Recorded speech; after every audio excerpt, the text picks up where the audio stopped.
Boa noite a todos. Hoje nós iremos apresentar ideias de projeto de educação ambiental.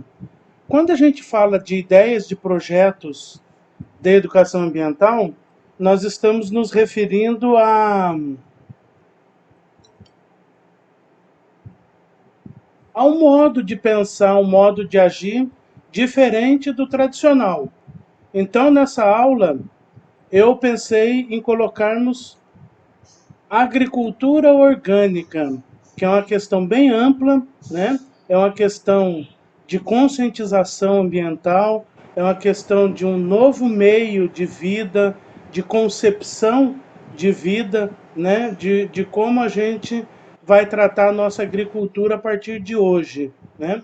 E isso a gente pode fazer desde a nossa horta convencional dentro de casa, na nossa chácara, na nossa colônia, enfim, a gente pode começar a mudar, a ter essa educação ambiental com pequenas atitudes feitas dentro de uma agricultura orgânica, sem agrotóxico, sem ferir os lençóis freáticos, os rios, os córregos, né? Sem ferir fauna, flora. Então é isso que eu vou passar para vocês na aula de hoje.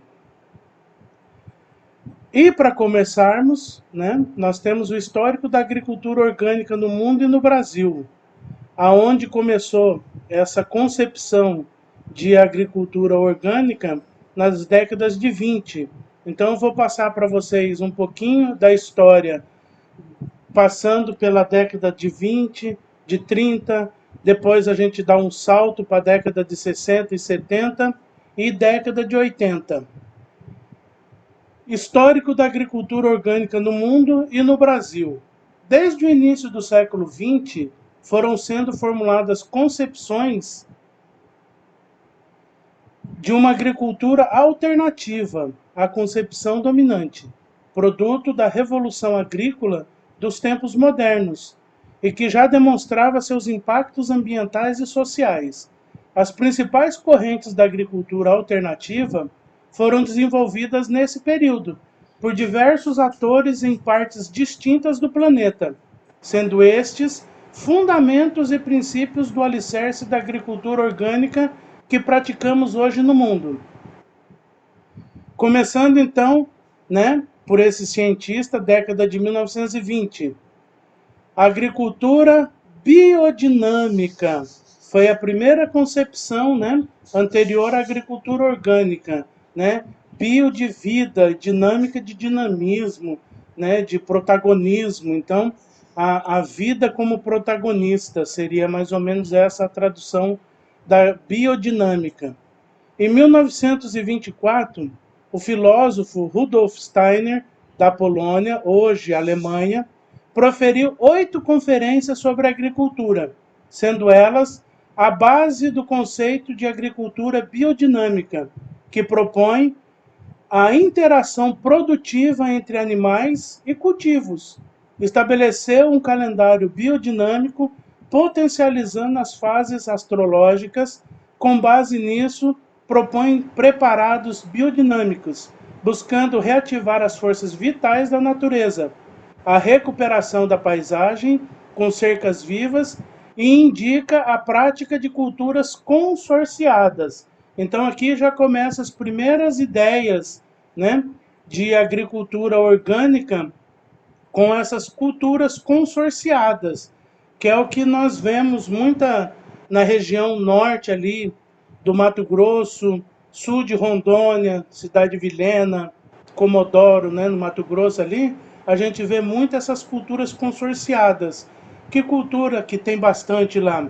Seria, por exemplo, da plantação da teca, que é uma árvore de origem africana, tectonas grandes, com a pastagem. Então eles conseguiram consorciar animais e cultivos, né? Então, animais seriam o gado e o cultivo seria as árvores de teca. Aí nós temos, em 1920, o livro chamado Um Testamento Agrícola, na qual esse livro, né, feito por Sir Albert Howard, ele fala o que a gente vai deixar para os nossos filhos, né, para os nossos descendentes.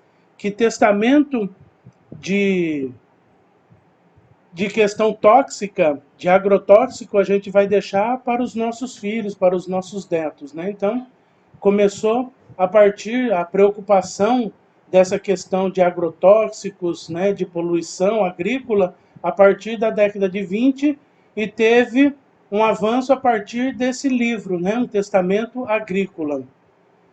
Aí nós temos a agricultura orgânica, entre 1925 e 1930. Sir Albert Howard, na Índia, desenvolveu pesquisa sobre a compostagem, colocando o solo como foco central, considerando que nele havia também processos vivos e dinâmicos essenciais à saúde vegetal. Produziu 2 livros, sendo Produção de Humus pelo método Indoor e Um Testamento Agrícola. Já em 1940, Jeremy Irving Rodale, na Pensilvânia, passa a difundir e divulgar essas práticas nos Estados Unidos, criando a revista Agricultura Orgânica, que na década de 1970 foi de grande influência. Então, como o Sir Albert Howard já colocou em 1925 a importância do solo, né, e esse dinamismo de processos vivos, nós temos aqui no Brasil outro exemplo. Na região central do Mato Grosso, onde se produz muita soja, a maioria dos fazendeiros já não usam agrotóxico. No lugar disso, eles consorciaram animais, né, como a ema, que come as larvas dos bichos, né? Então, esse dinamismo, essa interligação entre cultivo, entre culturas e animais vivos, né? Então, nós temos vários exemplos no Brasil dessa questão da compostagem e o foco da não agressão ao solo com agrotóxicos que podem, dentre outras coisas, além de matar o solo, ele ainda polui rios e mananciais. Aí nós já partimos para a década de 1930, né, com o livro Plantas Doentes pelo Uso de Agrotóxico. Aí nós já temos a agricultura biológica. Nos anos 30, o político suíço Hans-Peter Miller divulga e propõe o seu modelo orgânico-biológico para a agricultura, indicando nesse modelo a necessária autonomia dos componentes e a constituição de um sistema de comercialização direta com o consumidor. Também recomendava a incorporação de rochas moídas ao solo e orientava uma visão mais integrada de que a propriedade agrícola deveria se integrar com os demais proprietários em atividades socioeconômicas regionais. Já na década de 1960, o médico alemão Hans-Peter Rusch retoma esta formulação e associa a alimentação humana e seu impacto na saúde. Já na França, sobretudo na década de 1970, Claude Albert será o divulgador dessa forma de agricultura, sofrendo influência dos estudos de Franz Chabot-Soult com sua teoria da trofobiose, né? Então nós temos aqui vários cientistas, filósofos, pensadores, médicos que começaram a se preocupar justamente com o que o ser humano se alimentava, né? E Hans-Peter Miller, através do seu modelo organobiológico, ele começou a inserir rochas moídas, calcário, cálcio, dentro da terra, né? Para quê? Para que a terra permanecesse sempre agricultável, para que ela pudesse sempre renovar os seus nutrientes, para que assim, com a rotatividade de cultura, eles pudessem manter o solo saudável. Na década de 1930 também, agora lá do outro lado do mundo, no Japão, nós temos o Okada e o Fukuoka, que tiveram grande importância também nessa questão da agricultura orgânica, que é chamado por eles de agricultura natural, desenvolvida no Japão por 2 precursores, Em 1935, Mokichi Okada, ao fundar uma seita religiosa, coloca em sua centralidade a alimentação natural e como conseguir desenvolvê-la. As atividades agrícolas deveriam respeitar a natureza, produzindo alimentos sem o uso de insumos químicos e estabelecendo práticas como rotação de culturas, uso de adubos verdes, emprego de composto, uso de cobertura morta no solo, emprego de inimigos naturais e micro-organismos eficientes para a decomposição da matéria orgânica. A partir disso, veremos Fukuoka desenvolver as bases para a agricultura natural, ou agricultura de não ação, onde o agricultor não deve arar a terra, não aplicar inseticida e nem fertilizantes, nem mesmo utilizar compostos, mas sim aproveitar os processos que já ocorrem espontaneamente na natureza, inspirando, décadas depois, na Austrália, a permacultura. Então, essa permacultura nada mais é, pessoal, do que a rotatividade natural do meio em que a agricultura ela está inserida. E aí, no final dessa palestra, eu vou dar um exemplo de permacultura na escola, né? Já que nós estamos falando em educação ambiental e que ela tem que ser inserida na escola, eu vou passar para vocês uma permacultura bem interessante que funciona e que dá lucro e que dá retorno para as escolas. Aí agora a gente vai passar para a década de 60 e 70. Olha só, nós vimos na aula anterior sobre a educação ambiental e que uma das precursoras foi Raquel Carson. Aqui está ela de novo, junto com Ernst Friedrich Schumacher, que eles fizeram, né, o IFOAM, que é a Federação Internacional da Agricultura Orgânica em Movimento, certo? Raquel Carson escreveu o livro Primavera Silenciosa nos anos 1960, tornando-se um ícone na denúncia dos agrotóxicos e seus efeitos na saúde humana. Ernst Friedrich Schumacher, já em 1973, publica o livro O Negócio é Ser Pequeno, com grande repercussão nos meios críticos, introduzindo o conceito da tecnologia apropriada, que será tomado como base para o debate da crítica ao modelo da agricultura convencional. Então, ele aqui, já em 1970, ele já tinha esse conceito de que é preferível nós produzirmos em pequenas colônias, chácaras e sítios do que grandes latifúndios. E essa discussão, ela permeia até os dias de hoje. E aí, na década de 1970, na França, é criada a Federação Internacional do Movimento de Agricultura Orgânica, que é o IFOAM.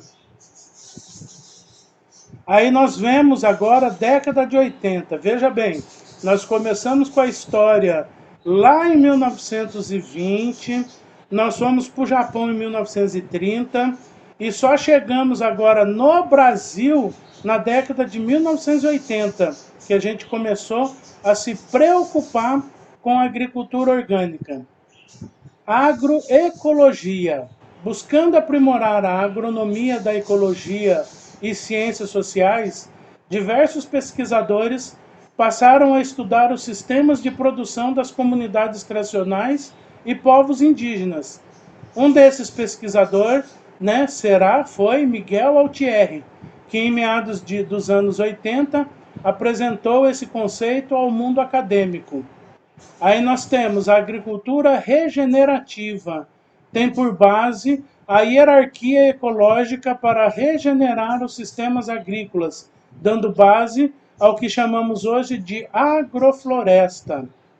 E aí nós temos também o relatório do Conselho Nacional de Pesquisas do Governo dos Estados Unidos, que em 1989, esse conselho torna público o relatório intitulado Agricultura Alternativa, reconhecendo os malefícios da agricultura convencional, apontando a agricultura alternativa como tendência para a organização da produção agropecuária. Então, veja bem, a partir da década então, de 80, foi né, no Brasil inserido essa questão de agricultura alternativa e foi aonde foi dado, através do relatório do Conselho Nacional de Pesquisa do governo norte-americano, que foi dado o pontapé inicial para se fortalecer, né, e para criar normas, leis e condutas quanto à agricultura orgânica, né? Então, não é simplesmente, eu não uso agrotóxico, eu não faço a composição do solo com produtos químicos, que eu vou ter agricultura orgânica. Existem vários passos, várias diretrizes que devem ser seguidas para se tornar uma agricultura orgânica. No Brasil, até a década de 70, a produção de orgânicos ainda era relacionada mais com movimentos filosóficos, que buscavam o retorno do contato com a terra como forma alternativa de vida. Porém, com o crescimento da consciência de preservação ecológica e a busca por alimentação cada vez mais saudável, houve expansão de consumo dos produtos orgânicos. E na década de 80, organizaram-se muitas das cooperativas de produção e consumo de produtos naturais. Né? Então, como a gente já viu, a partir da década de 80, é que o Brasil começou a perceber que a questão da agricultura orgânica transformava os alimentos tradicionais em alimentos mais saudáveis e não nocivos à saúde humana. Com a criação do IFOAM, foram estabelecidos padrões de produção e processamento de produtos orgânicos. E devido à sua aceitação internacional pelo movimento orgânico, esses padrões passaram a ser adotados como base para o trabalho de certificação de inúmeras entidades certificadoras em todo o mundo. Então, veja bem, foi o que eu falei anteriormente. Para que tenha uma agricultura orgânica e para que seus produtos sejam certificados como orgânicos, precisa passar por várias etapas que foi criado dentro do IFOAM e que foi aceito pelos movimentos orgânicos. São 3 tipos de certificação. É a certificação governamental, prática e por auditoria. Tá? Não vamos passar isso agora, que é muito complicado, é muito extenso e não vai dar tempo. Mas só para vocês entenderem. São 3 processos de certificações para que um produto seja considerado orgânico. Após esse período, diversos esforços ocorreram no país para a criação de uma regulamentação própria, adaptada às nossas condições, resultando na criação de comissão especial em uma portaria do Ministério da Agricultura, que é o chamado MAPA, para propor as normas e diretrizes de certificação dos produtos orgânicos. A partir daí, diversas comissões, comitês e consultas públicas foram estabelecidas para contribuir com o debate, culminando na Lei 10.831, de 23 de dezembro de 2003. Então, veja bem, memorizem essa lei, que ela também costuma cair, né, algumas vezes nos concursos.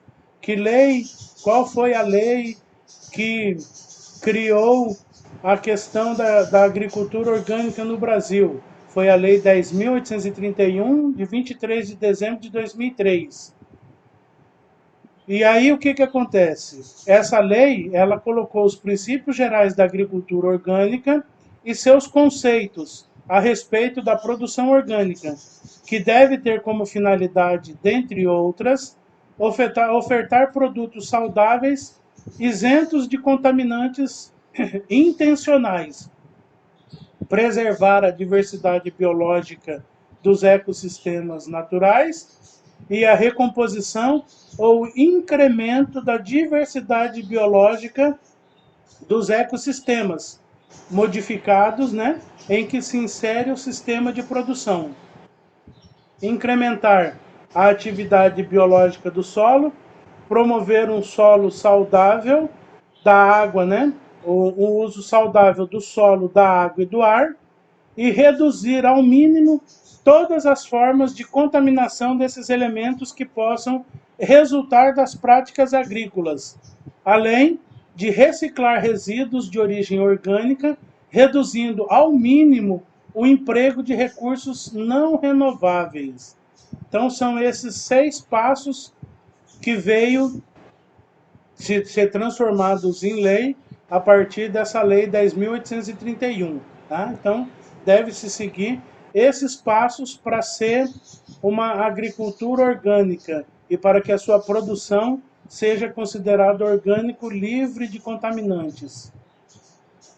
Portanto, considerando todas as normativas, diretrizes e princípios da agricultura orgânica, os sistemas orgânicos de produção devem buscar atender ao tripé da sustentabilidade. Então, veja bem, para que a gente tenha uma agricultura orgânica, para que nossos produtos sejam considerados e certificados orgânicos, ele deve suprir as necessidades, as exigências desses 3 passos, desse tripé da sustentabilidade, tá? Que é o social, o ambiental e o econômico. Então tem que ter esses 3 passos, social, ambiental e econômico, para ser considerado sustentável, tá?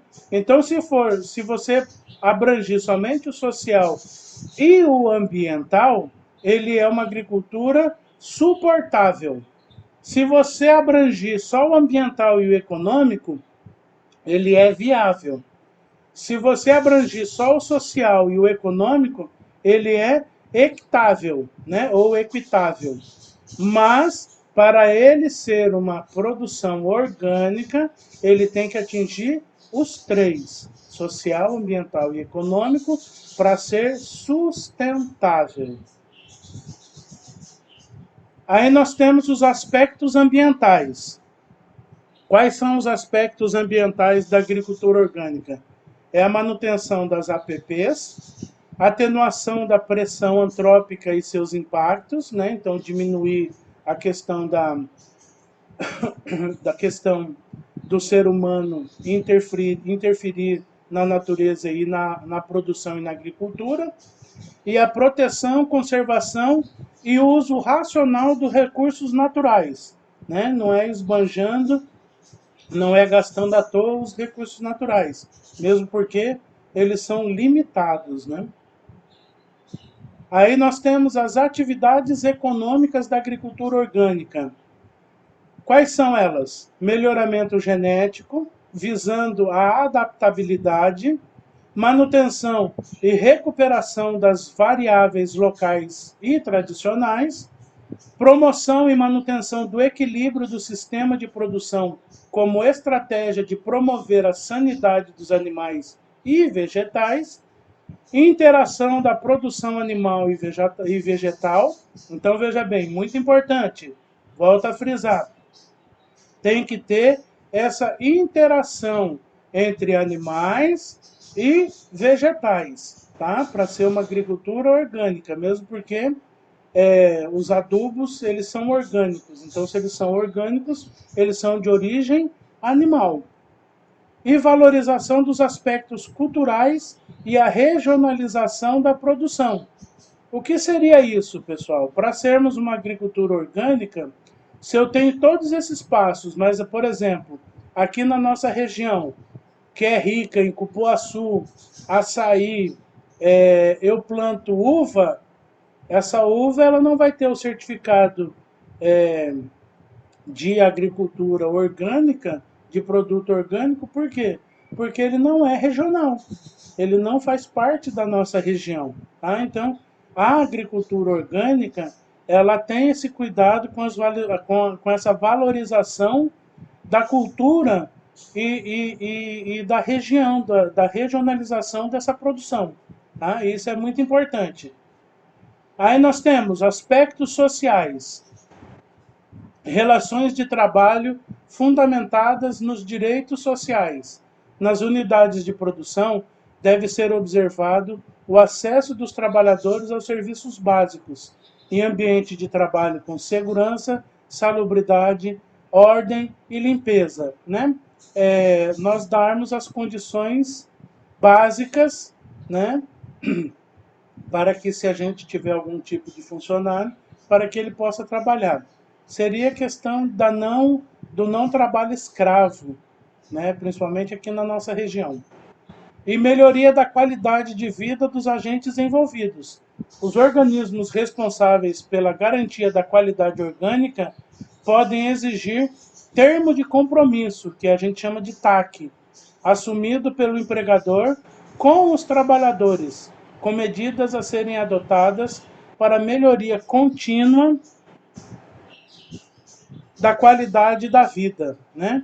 Então, o empregador, através da fiscalização para a certificação, né, dos seus trabalhos e da sua produção orgânica, os agentes fiscalizadores que vão dar essa certificação, se achar que não está a contento a questão da base, do básico para o funcionário trabalhar, ele exige, né, esse compromisso do empregador para com o trabalhador, né?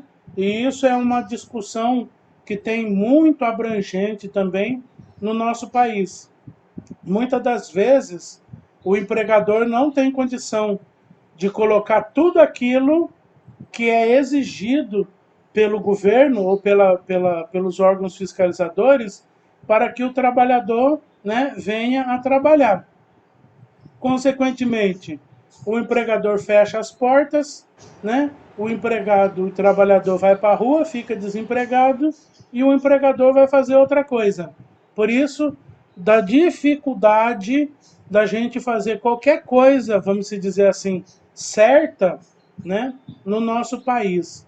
Muitas das vezes a exigência é maior do que o retorno de alguma forma de agricultura ou de pecuária, né? E é por isso que tem tão poucos micro e pequenos empreendedores rurais e grandes latifúndios, porque os grandes latifúndios, por terem mais lucro, conseguem, de uma certa forma, suprir essas exigências dos órgãos fiscalizadores, ao passo que os micro e pequenos agricultores não conseguem.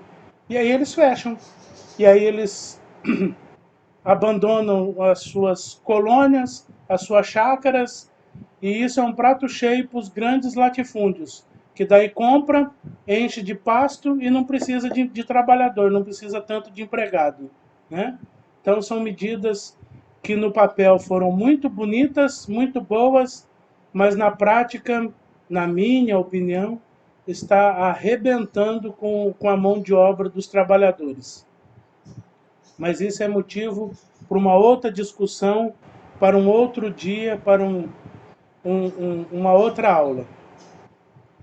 Então, a produção orgânica não é simples substituição de adubos minerais ou químicos por adubos orgânicos, ou a utilização de defensivos naturais no lugar de sintético. Mas sim, isso é importante, pessoal, uma forma diferente de produzir, baseada na ideia de um organismo agrícola, ou seja, onde a propriedade agrícola funcione como um organismo, que é a permacultura, com todas as suas inter-relações e cooperação em um sistema fechado. E daí surge o termo orgânico, né? Então, assim como nós somos indivíduos orgânicos, temos todos os nossos órgãos trabalhando de forma independente, mas interrelacionados. Se um para, os outros param também, consequentemente morre, fale, né? Assim é no organismo também na agricultura. Precisa de um ajudando o outro, um complementando o outro, para que ele se torne um organismo consequentemente, a gente consegue fazer aquele tripé da sustentabilidade. Tá? Nós temos, então, uma agricultura orgânica propriamente dita. Tá? Então, vale frisar de novo, tá? A ideia da questão da agricultura orgânica é transformarmos a agricultura convencional tradicional em um organismo vivo, um organismo, uma agricultura orgânica, tá? Em que todos funcionem de forma natural, não químico e não sintético, certo?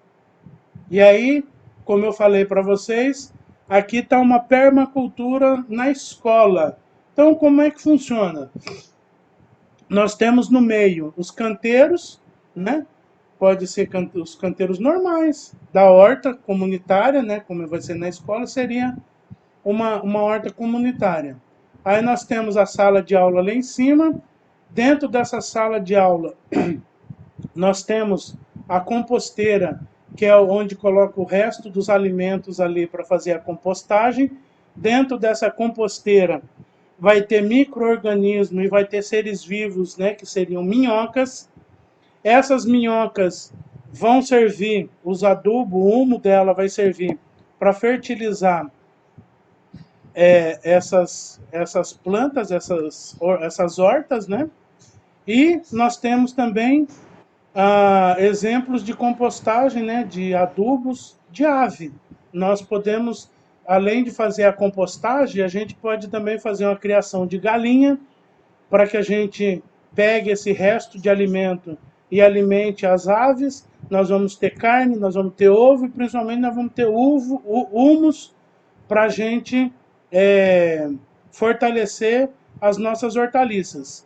Aí nós temos, além dos dejetos orgânicos, nós temos o refúgio do papel de sala de aula. Esse papel ele vai para uma picotadora de papel, aonde é transformado em reciclagem, e aí o que não for de reciclagem ele volta para uma composteira, certo?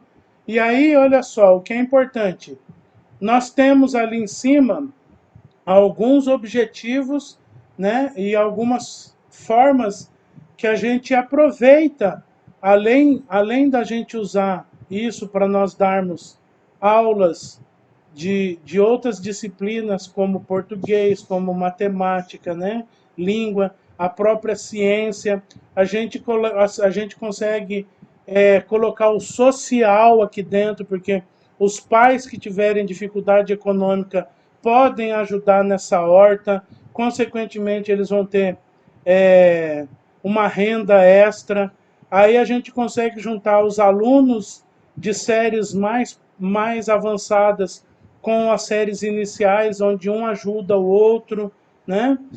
Nós temos que é o trabalho em equipe, nós temos alunos responsáveis pelos projetos, a gente delega as responsabilidades para eles, né?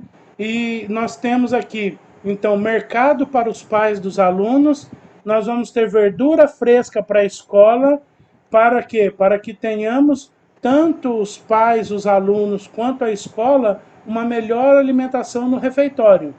E isso, olha só que interessante, a economia, né, para as escolas por distrito. Então, olha só, por cada escola básica, o que reduz? 1 tonelada dos resíduos em 10 meses e mais economia na questão, né, se você for usar um biodegradador, nós podemos, inclusive, transformar essa compostagem em gases que eles podem ser canalizados e utilizados na cozinha da escola. Então, aqui nós temos aproximadamente uma economia de $6.000 por ano, se nós conseguirmos fazer uma permacultura na nossa escola. Então imagina, se a gente consegue fazer isso dentro de uma escola, ter uma economia dessa, termos a alimentação mais fresca para os nossos filhos, para os nossos alunos, nós conseguimos ajudar o social, ou seja, a gente consegue agregar valores para os pais de alunos que tenham dificuldade, né? E isso vai dar o quê? Um entusiasmo e um compromisso com o ensino, tá? Além de uma energia e motivação para aprender. Então, olha que coisa fantástica nós temos simplesmente num exemplo, tá? Que nós temos aqui. E esse exemplo, pessoal, que eu estou dando aqui, não é só no papel não, tá? Eu já fiz ele várias vezes em várias escolas que eu trabalhei, só não consegui implementar por questão, né, de falta de conhecimento mesmo, a questão do gás para usar na sala de aula, tá? Mas isso tudo que vocês estão vendo aqui dessa permacultura já foi feita, foi aprovada, tá? E teve muito sucesso. Tá bom, pessoal? Então, por hoje é só. Eu agradeço a todos vocês pela atenção.